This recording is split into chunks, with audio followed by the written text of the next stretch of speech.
মাঝখণ্ড study সেন্টারের পক্ষ থেকে সকলকে জানাই স্বাগত এবং আমার শিক্ষা গুরুদের প্রতি রইল ভক্তিপূর্ণ প্রণাম। আজকে শুরু করছি তৃতীয় পর্ব উচ্চ মাধ্যমিকের তৃতীয় সেমিস্টারের ধর্ম কবিতার কবি শ্রীজাত বন্দ্যোপাধ্যায়, যিনি সুপরিচিত শ্রীজাত নামে, তারই লেখা ধর্ম কবিতাটির তৃতীয় পর্বের আলোচনা। আজকে মূল বক্তব্য বা কবিতাটির ভিতরের কথা এবং আরো গভীরের কথা। মহাবিশ্বে মহাকাশে মহাকাল মাঝে আমি মানব একই ভ্রমী বিস্ময়ে। রবীন্দ্রনাথ মহাবিশ্বের লীলা বৈচিত্র্য দেখে অবাক হয়ে এ গান গেয়েছিলেন। বিজ্ঞান এই মহাবিশ্বের রহস্য মোচনে বিস্মিত মানুষকে উপাদান যুগিয়ে মানুষের প্রগতির সঙ্গী হয়ে উঠেছেন। বিশ্লেষণী মননে জ্ঞানের আলোকে বিজ্ঞান খুঁজে চলেছে মহাজাগতিক ও জাগতিক রহস্যের ব্যাখ্যা। অন্যদিকে ধর্মের নামে ধর্মান্ধরা বিজ্ঞানের এই অগ্রগতিকে গলা টিপতে চেয়ে Leonardo da Vinci, Socrates, Galileo, আর্কিমিডিসকে শাস্তি দিয়েছিল। কিন্তু তাতে বিজ্ঞানের অগ্রগতি কি থেমে থেকেছে? থেমে থাকি। ধর্ম এবং বিজ্ঞান কেউ কারোর প্রতিস্পর্ধী নয়।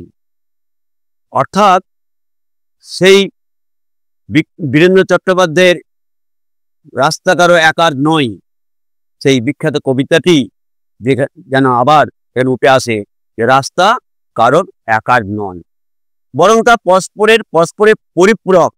কারণ ধর্ম মানুষের জন্য। আইনস্টাইন লিখেছেন, science without religion is lame and religion without science is blind. অন্যদিকে Karl Marx, religion is a sign of the oppressed creature, the heart of the heartless world, just as it is the spirit of a spiritless situation. It is the opium of the people. আসলে ধর্ম শব্দটির ব্যুৎপত্তিগত অর্থ হলো যা সমাজকে বা ব্যক্তিকে ধারণ করে, ধরে রাখে, পোষণ করে। স্বামী বিবেকানন্দের মতে ধর্ম হলো মানুষের মধ্যে থাকা দেবত্বের বিকাশ। ধর্ম যেমন ব্যক্তির মধ্যে মনুষ্যত্ববোধকে জাগ্রত করে, তেমনি তা সমাজ শৃঙ্খলার রক্ষা করে। আর বিজ্ঞান যুক্তি পরম্পরায় পরীক্ষা নিরীক্ষার মাধ্যমে এই জগৎ এবং জীবনের রহস্যকে সন্ধান করে আবিষ্কার করে। মানুষের তথা সমাজের প্রগতিকে, অগ্রগতিকে ধর্ম এবং বিজ্ঞান উভয়েরই গুরুত্ব যথেষ্ট। প্রগতিতে ধর্ম বিজ্ঞানের উপরে উভয়েরই গুরুত্ব যথেষ্ট। রবীন্দ্রনাথ বলেছেন, ধর্ম নয় সম্পদের হেতু, নহে তা সুখের ক্ষুদ্র সেতু, ধর্মেই ধর্মের শেষ। কারণ ধর্মের দৃষ্টি ব্যাপক এবং গভীর। অপরদিকে বিজ্ঞান মানুষের বিচিত্রমুখী কল্যাণ কর্ম করার ব্রতে সদা সচেষ্ট। তাই ধর্ম এবং বিজ্ঞান উভয়ই মানব কল্যাণে নিয়োজিত। কিন্তু ধর্ম বিজ্ঞানের উভয়ের অশুভ দিকও আছে। কারণ ধর্মের নামে ধর্মান্ধরা যেমন বিজ্ঞানীদের কণ্ঠরোধ করতে চেয়েছিল, তেমনি বিজ্ঞানের অপব্যবহারকারীরাও মানুষের মারণযজ্ঞে বিজ্ঞানকে নিয়োজিত করেছিল। কবি বীরেন্দ্র চট্টোপাধ্যায় রাস্তাকার একার নয় কবিতায় এই দুই বিষয়ের পদস্খলন অপূর্বভাবে তুলে ধরেছেন, তা আমরা দেখতে পাই। সেই লাইনগুলো আমাদের মনে পড়ে। বিজ্ঞান কি তখন থেমেছিল? পিঠ ছেড়ে পাণ্ডাদের হই হই, তাদের লাল চোখ কি পেরেছিল পৃথিবীকে বেঞ্চের উপর দাঁড় করিয়ে সূর্যকে তার চারিদিকে ওঠোস করাতে? কিংবা বিজ্ঞান জন প্রেমের গান বলে ভাড়াটে জল্লাদের পোশাক গায়ে চাপায়, আর রাজনীতির বাচ্চারা পয়সা দিয়ে তার ইজ্জত কিনে নেয়। আর তার গলা থেকেও ধর্মের সারেদের মতে কর্কশ আদেশ শোনা যায়, রাস্তা ছাড়ো নইলে। সুতরাং ধর্ম এবং বিজ্ঞান উভয়েরই অশুভ শক্তি ভয়ঙ্কর। দ্বিতীয়ত, ধর্ম জীবনের শাশ্বত সত্যকে আবিষ্কার করে, কিন্তু বিজ্ঞানের সত্য কালে কালে পাল্টায়। তৃতীয়ত, ধর্ম মানুষের আবেগ এবং উপলব্ধি জাত বিশ্বাস। বিজ্ঞানের ক্ষেত্রে সেই আবেগ এবং বিশ্বাস থাকলেও তা যুক্তি নির্ভর, সেখানে আবেগের স্থান কম। চতুর্থত, বিজ্ঞান মানুষকে কৃত্রিম করে তুলতে পারে, কিন্তু প্রকৃত ধর্ম মানুষকে গতিশীল করে। বিজ্ঞান মানুষকে পার্থিব আনন্দ দেয়, ধর্ম দেয় আত্মার আনন্দ। দুঃখে বিপদে মানুষকে বাঁচার প্রেরণা। পার্থিব আর অপার্থিব দুই সত্তাকে পেতে গেলে মানুষকে যুগপৎ বিজ্ঞান এবং ধর্মের উপর আস্থা রাখতেই হয়। এই মহাবিশ্বে যতদিন প্রেমের গান থাকবে, জীবনের স্বপ্ন থাকবে, ততদিন বিজ্ঞান এবং ধর্মেরও দরকার হবে। ধর্মের লক্ষ্য হলো মানুষকে বেঁচে থাকার রসদ যোগানো। বিজ্ঞানের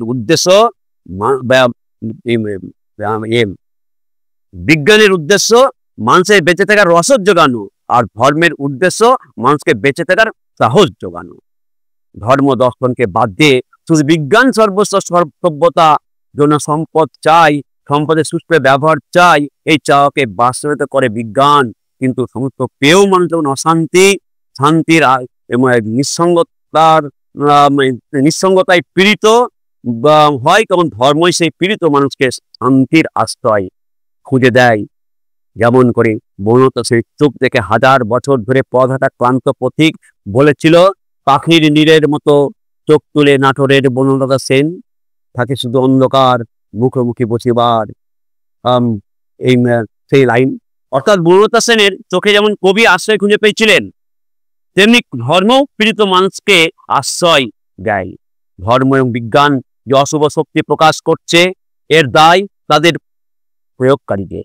কেননা কোনো ধর্মই বলে না অপর ধর্মের মানুষকে হত্যা করতে, কিন্তু ধর্মের ষাঁড়রা ধর্মকে কাজে লাগিয়ে মানুষের নিধনে তৎপর হলে ধর্মের অশুভ দিক আমাদের পীড়িত করে। আবার বিজ্ঞানকে কাজে লাগিয়ে হাইড্রোজেন বোমা, জীবাণু বোমা তৈরি করে মানুষের ধ্বংসলীলায় মেতে ওঠাও বিজ্ঞানের অশুভ শক্তিকে প্রকাশ করে, যা আজ সারা বিশ্বে বহু আলোচিত ঘটনা। সুতরাং শেষে বলবো, মানব ধর্মেই ধর্মের এবং বিজ্ঞানের মূল কথা হওয়া উচিত। মনুষ্যত্বের বিকাশে যে ধর্ম, যে বিজ্ঞান সাহায্য করে না, তা অধর্ম এবং অপবিজ্ঞান। তা মানুষের পক্ষে অশুভ, মানুষের অগ্রগতির পথে অন্তরায়। ধর্মকে কাজে লাগিয়ে কিছু মানুষ ভুল বুঝে দখলদারি করে প্রতিষ্ঠান বানানোর চেষ্টা, যার ফল খুবই মারাত্মক। এই কবিতাতে গভীর আলোচনায় এই মর্ম কথাটি, বক্তব্যটি উঠে আসে। এই পর্যন্তই।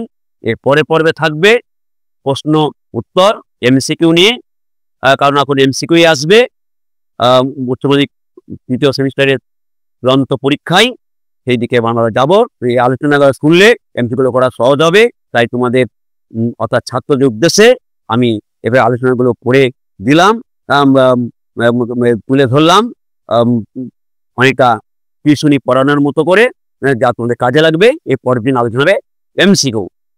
এই চ্যানেলে চোখ রাখো, মন রাখো, দেখবে তোমাদের পরীক্ষার জন্য প্রস্তুতি হয়ে যাবে এবং সম্পূর্ণভাবেই প্রস্তুতি পর্ব তোমাদের হয়ে যাবে। এবার আমরা আরো এমসিকিউ আলোচনায় চতুর্থ পর্বে, তারপরে আমরা এবার পরপর এভাবে প্রত্যেকটা সিলেবাস অন্তর্ভুক্ত বিষয়গুলো নিয়ে পরবর্তী পর্বে থাকছে এমসিকিউ।